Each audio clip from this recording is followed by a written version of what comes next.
I'm Cathy from Eclectic Images, and thank you for joining me today. Today I'd like to present a card that's a combination of stamping and watercolouring.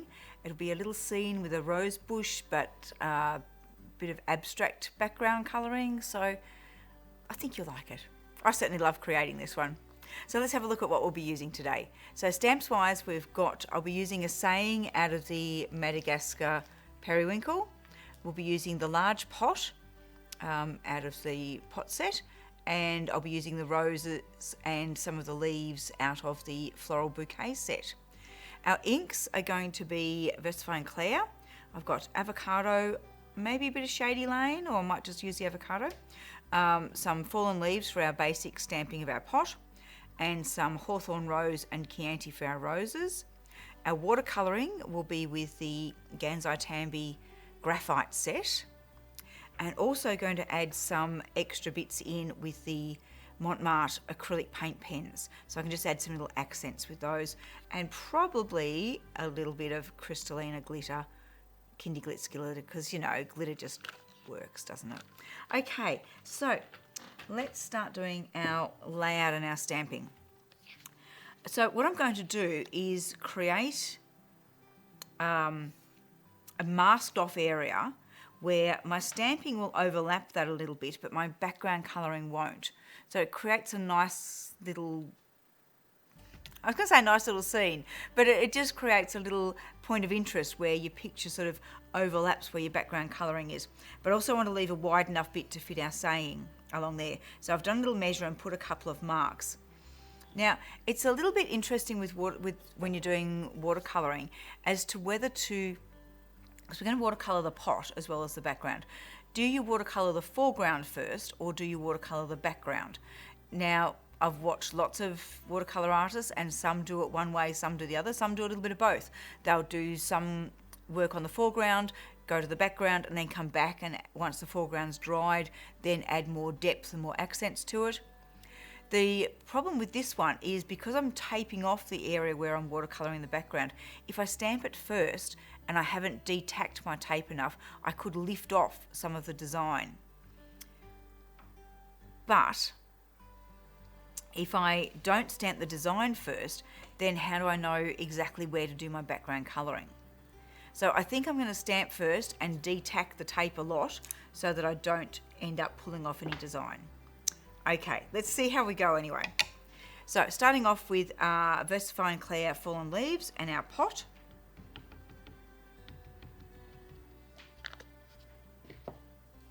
And we're just going to stamp that down the bottom.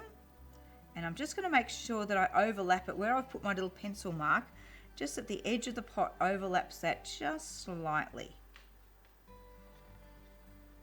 Press down, as with always with Versafine Clair ink, just hold it, let it sit for a minute, and then you should get a good inked image. And I'll just clean as I go. Okay, so because I'm stamping with Versafine Clair inks, I can do that and then do my watercolouring later, and it's going to dry waterproof, so it's not going to smudge at all when I do any watercolouring. So let's start building up our roses. And I'll do the larger size rose with the hawthorn rose colour. Now in this floral bouquet set, I could stamp the stem first and then work my roses around it, but I think I'm just going to go straight with the roses and then just fill in with some of the other foliage. So let's grab our rose. Now when I'm working with little stamps like this, this is the one time that I take my stamp to my ink pad. Normally I say take your ink pad to your stamp, that way you don't over ink, but with little stamps it's a bit hard to do that sometimes. But just don't press, just tap it, and that will give you plenty of ink.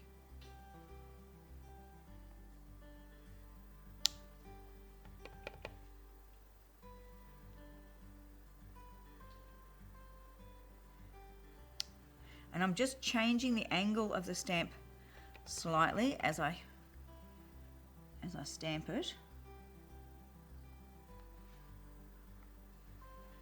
just so that our roses look a little bit different from each other. Give that one a clean. And then we've got our little rosebud, and I've put this on one of our peg type acrylic blocks. So I'll just pop that on there.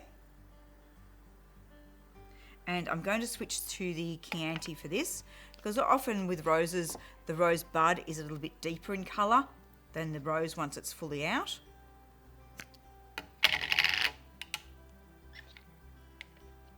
So a little tap. Now with this one, don't press it down too hard or you'll lose some of the design.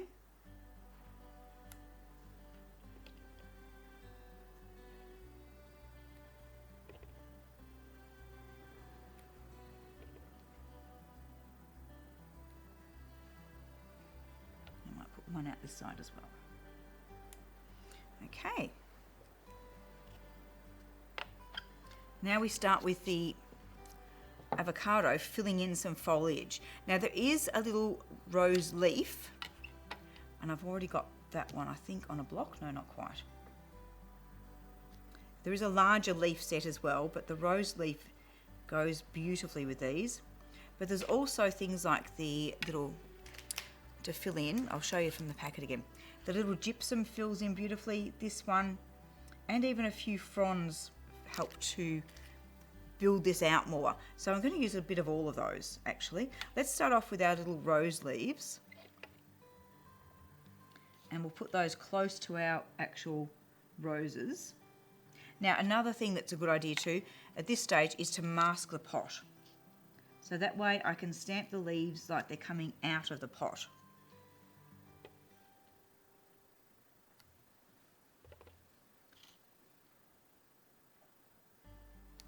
And we just keep stamping and gradually building up this little picture.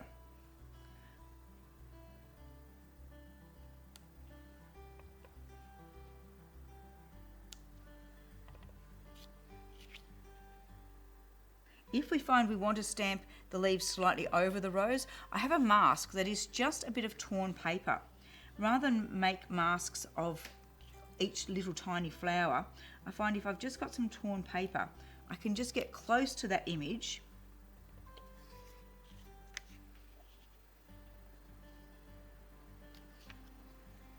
so it just looks like that leaf is just peeking out from there, and we might put another one peeking out from here.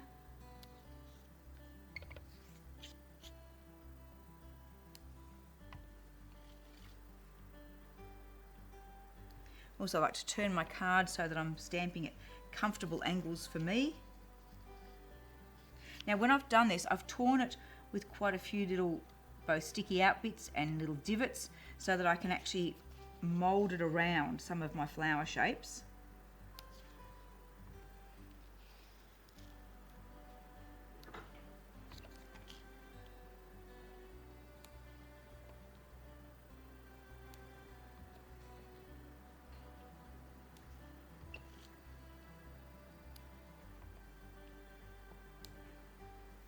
It's almost looking like a climbing rose, isn't it? I like that. Just mask that top bit there and put one out there. Now let's bring in some of our other foliage pieces. Just I need to fill in that middle piece a bit. So I will grab. I love this little sort of dropping frond. And this is where I'll actually take the mask off, so I can do a frond coming down the pot.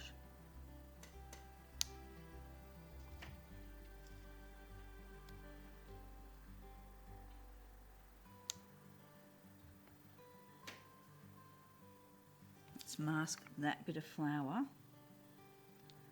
Make sure the pot mask stays in place. Mask that bit of flower there and bring that frond coming up that way a bit.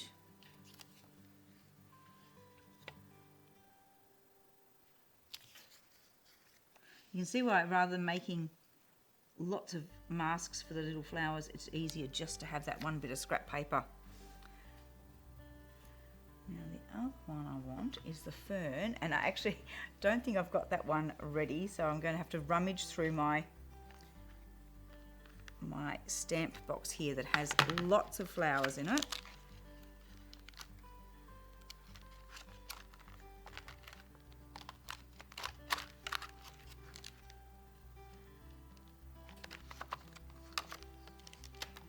And of course they always disappear right to the bottom of the box on me.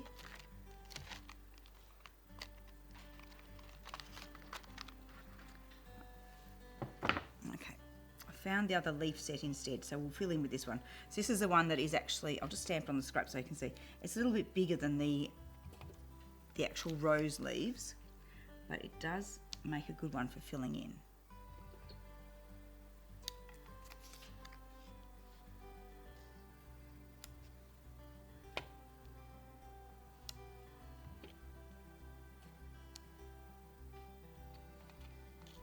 One little bit up there.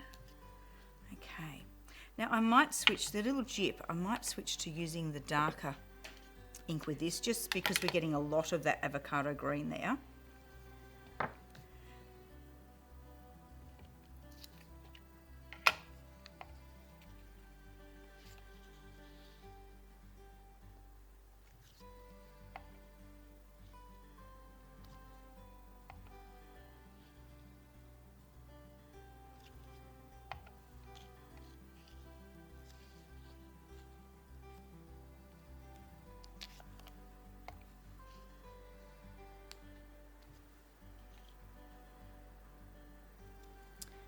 Maybe just a little bit up there.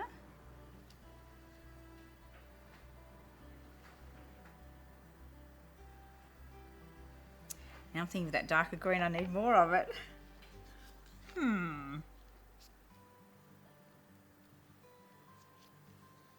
Okay, let's stop there. It's always hard to know when to stop, isn't it?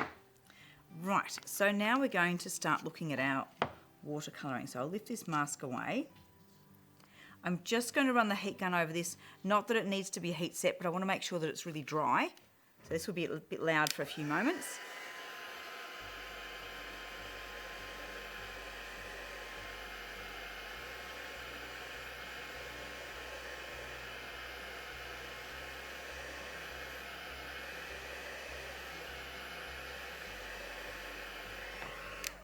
Okay, now I'll get my low tack tape. So this can be there's frog tape, this one's actually frog tape. You can get various sorts as long as it's low tack, and even though it's low tack, I'm still going to de-tack it off on the leg of my pants or on my apron, just by sticking it on myself and lifting it up a few times, just to take away some of that stickiness. We want enough so that it will provide a seal for the watercolour, but not so much that it's going to stick to our design. Okay, so I want to go a little bit over where I've got my pencil marks, because remember that's where my verse is going to fit. And I want to go slightly over the edge of the pot. So, no, actually from where I've stamped the pot, I'm just going to go slightly over the pencil mark. Now I can have a look, this frog tape is slightly transparent, so I can see if I'm putting it down, I say in a straight line, and then I don't. I'm just going to line it up with my grid mat on my glass mat too, that will help.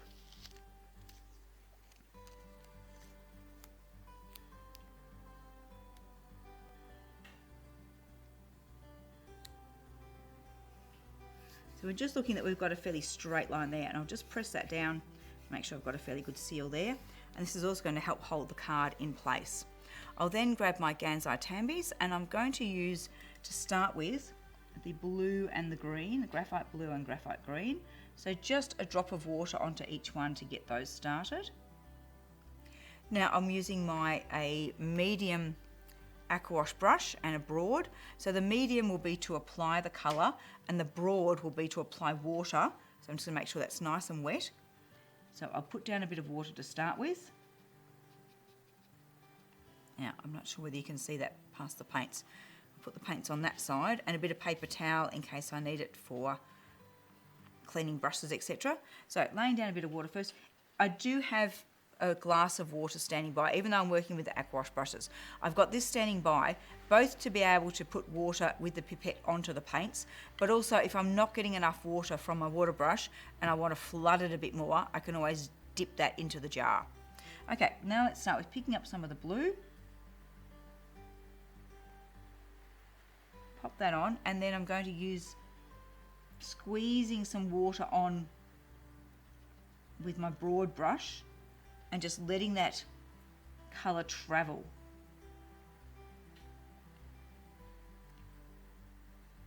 And that's actually travelled beautifully around the flowers, so I'm not going to mess with it too much. Let's put a little bit more along the top half of the card there.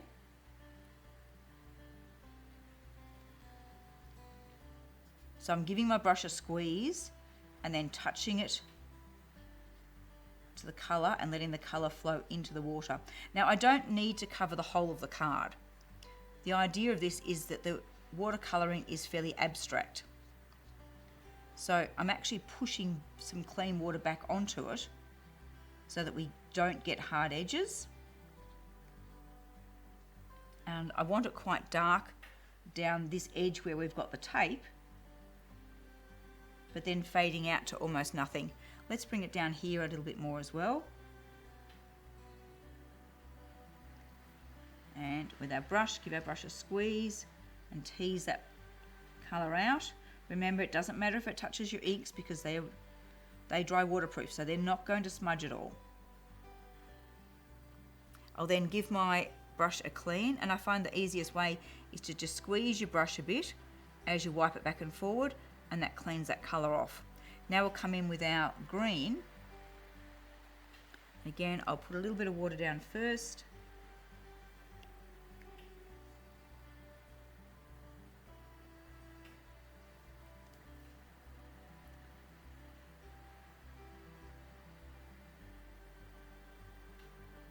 This becomes almost like ground under our pot, so we do want it to go along the edge there a little bit, touching the pot. But then I'll just squeeze that bit of water in here and let that smudge out a bit. Again, it doesn't need to cover the whole card. It's nice to leave some white card, but I'm just going to tease it enough that I don't get any hard edges.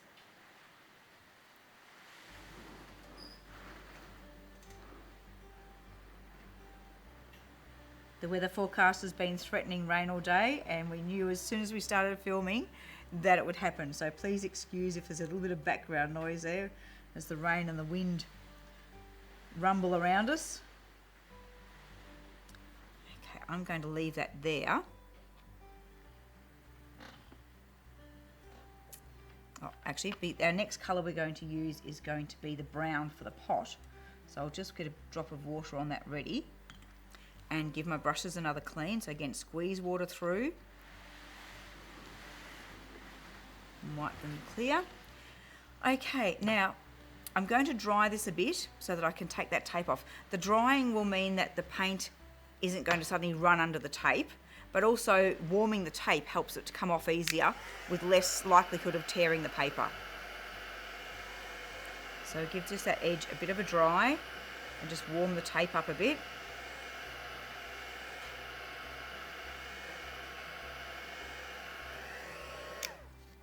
And then I like to tear it at an angle. I find I'm less likely to tear the card. And just go slow and steady. If a bit of colour has leaked under the tape, I'm not going to get upset about it. It is watercolouring after all, which is, we're doing it as a bit of a random look. But we've been lucky here and it hasn't. Okay, so let's colour our pot. Grab my brushes back again. Same technique. I'm going to pick up colour with my medium-sized brush. Put a bit of water on the pot.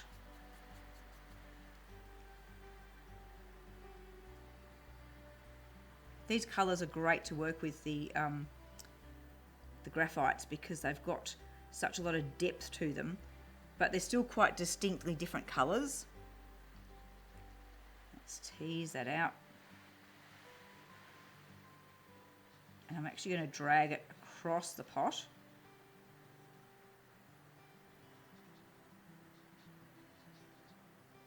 Now, because it's a pot, I'm not going to mind if it has a little bit of texture to it. I've just got a little bit of paint there on my mat, so I'll just clean that off before I end up smudging it everywhere. And let's bring some of the brown in on the other side of the pot.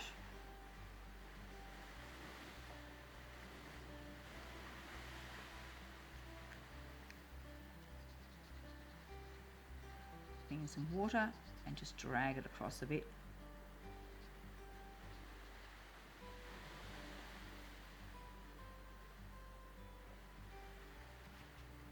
Just going to take a bit off where I've got that little frond coming down so we don't lose that. Now let's add a little bit across the top of the pot.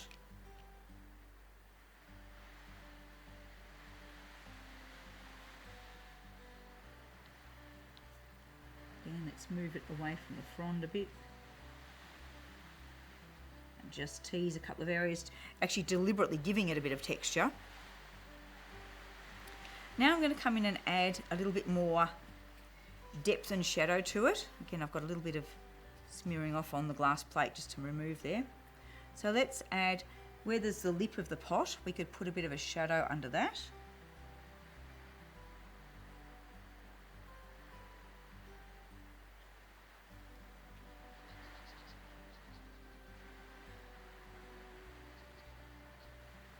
Now I have just gone outside my line there. So I'm going to use my paper towel and just make sure this brush is nice and clean. Just put a bit of water on there and then mop it up with the paper towel, and I should be able to just lift that off.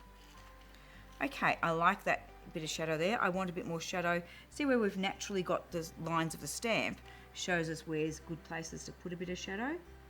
So let's pop a bit in there.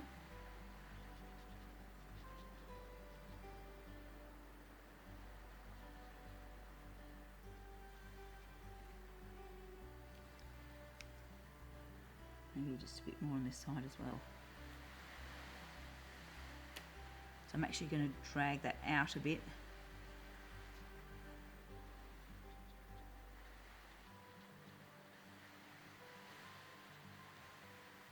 Okay, that gives our pot just that little bit more texture, gives it a bit more shape to it. Then we start to look, do we want to add anything else? I think actually a little bit of green, just to, I feel like I've still got a little bit of gaps in my plant there. So I'm just going to add a bit of the lighter green in behind there. So we pick up a little bit of this.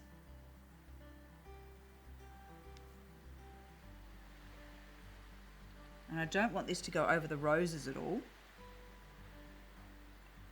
I just want to make it look a little bit more, make the foliage look a little bit more solid. I'm not enjoying the white spaces, which, as a lot of you have seen me demonstrate at shows will know, I'm not very good with leaving white card, which is why this is a challenge for me to not paint all the way around and to leave some white. But let's just take some of that whiteness out of there.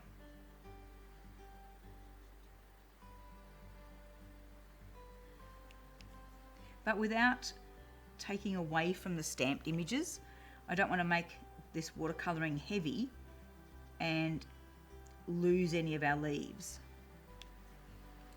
It's just to fill the gaps a bit.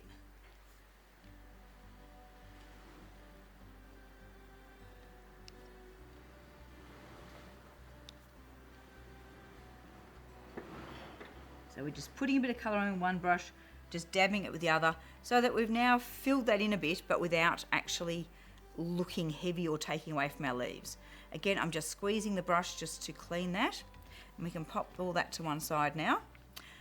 Okay, our next stage is to stamp the greeting. Now I've got this already loaded into my stamp press. So I've already checked that I've got it straight along one of the grid lines on the stamp press. So as I pop this in, I can line it up with that point there. Make sure it's lined up with the edge of the grid there, and pop some magnets on. And then think, what colour am I going to use to stamp it with? I think I'll go with the, I could use either the fallen leaves or the Chianti, either will work, but I think I'll go with the fallen leaves.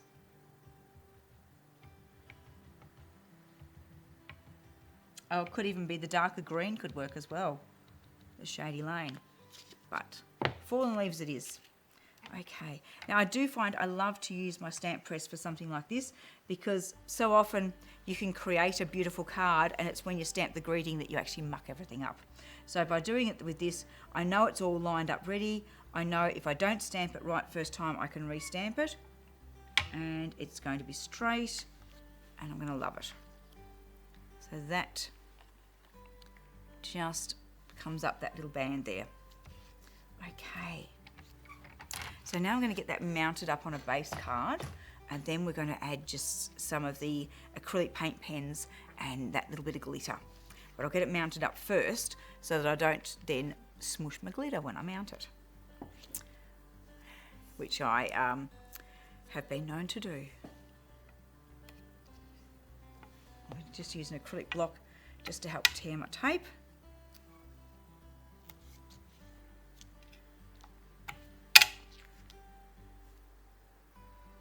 I always forget how noisy it is when I drop the acrylic block onto the glass plate.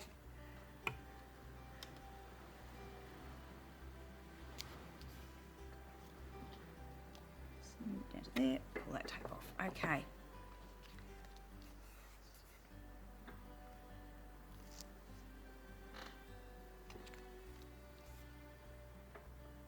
Now I have already pre-cut the black card. I know that I've given myself a fairly generous border on this one, so it's going to be quite easy to line it up.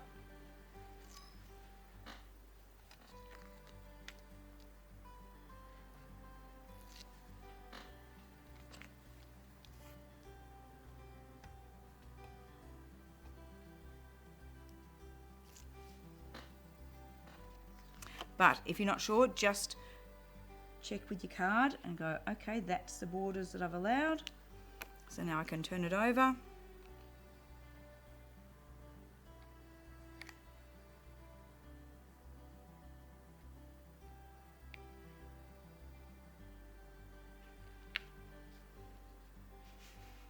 Smooth it down. Okay, so that is looking really sweet. So now let's come in with our paint pens first, in particular the white. Now this set comes with lots of lovely colours in, but Montmart also makes a white and a black just on their own because invariably that's the one you're going to use, the white in particular is the one you're going to use the most. So they do make the white as one just on its own as well as in the set.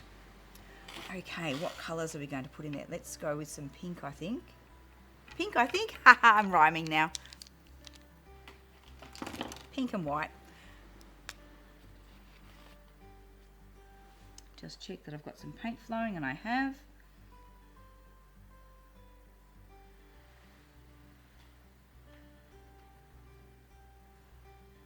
So just some little dots here and there.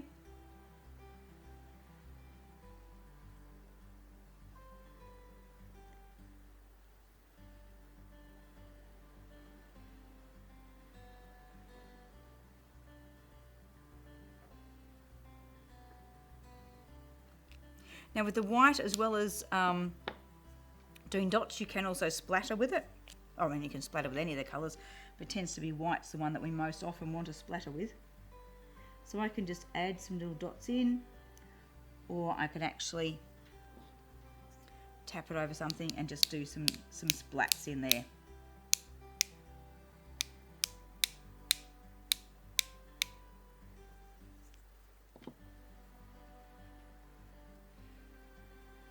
I think that's enough with the splats. Let's go in with the glitter. So the glitter I'm going to use in particular, those little bits of jip that we've left there, they are perfect for glitter or pearls. Let's just come in and just add some little, you don't have to line up exactly with the dots of the stamped image, but it just gives you a bit of a guide.